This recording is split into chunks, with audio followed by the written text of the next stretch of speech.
Agar insonda turg'un ravishda qon bosimi 140 ga 90 ko'rsatkichga teng va undan baland bo'lsa, bu insonda arterial gipertoniya kasalligi rivojlangan hisoblanadi. Odatda bunday bemorlarning 30-40% ushbu dardga irsiy moyillik tufayli chalinadi.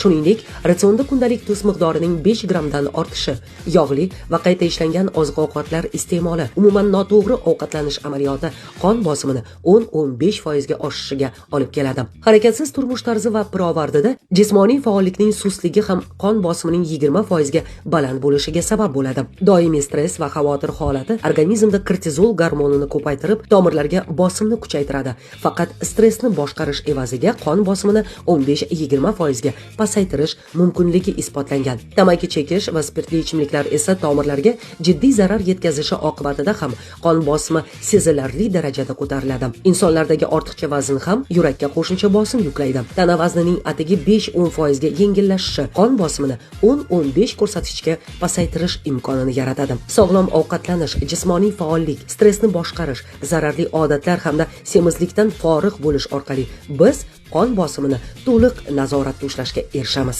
Qonda bosim bo'lsa gar, bunga sabablar bisyor.